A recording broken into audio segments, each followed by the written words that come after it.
কিরে বন্ধু, রমজান মাস চলতেছে, সামনে ঈদের কেনাকাটা নিয়ে কিছু ভেবেছিস নাকি? না রে বন্ধু, এখনো কিছুই কেনাকাটা হয়নি। ভাবছি কি কিনবো।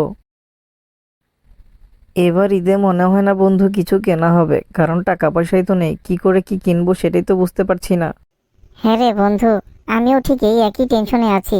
বাবা মার কাছে কি টাকা পয়সা চাবো নাকি চাইবো না সেটাই তো বুঝতে পারছি না।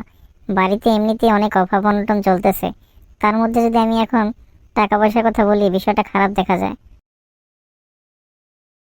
বন্ধু, এই নিয়ে আমার কোনো টেনশন নেই, কারণ আমার সব কেনাকাটা শেষ হয়ে গেছে।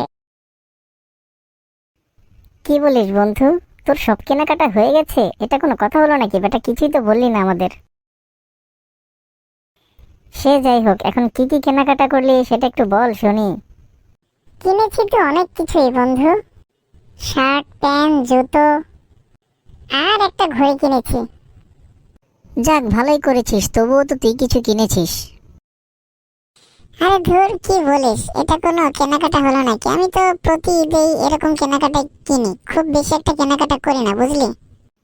যাই হোক, এত টেনশন নিয়ে লাভ নেই। ক্রিকেট খেলার জন্য কিছু টাকা জমিয়েছিলাম, সেই টাকা দিয়ে না হয় মার্কেট করে ফেলবো।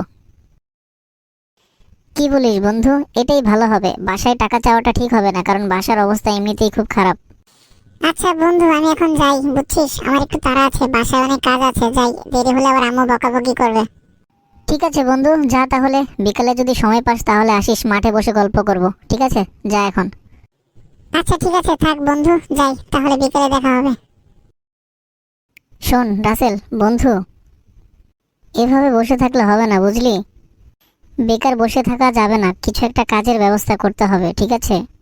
প্রতি ঈদেই তো বাড়ি থেকে বাবা মা জামা কাপড় কিনে দেয়, কিন্তু তাদের উপরে এতটা প্রেশার দেওয়া চলবে না। নিজের একটা কিছু করতে হবে, তাই খুব তাড়াতাড়ি একটা চাকরির ব্যবস্থা করতে হবে বন্ধু।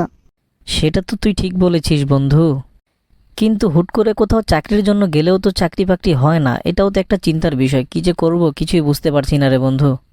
সেটা তো বন্ধু জানি, তবুও তো চেষ্টা করতেই হবে, কারণ বাবা মার উপরে সবসময় ভরসা করা যাবে না। নিজের একটা কিছু করতে হবে, নিজের পায়ে দাঁড়াতে হবে।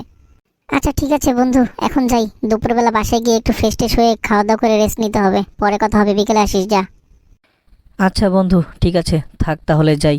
বিকেলে সময় করে আসিস, এসে আমাকে একটা ফোন দিস।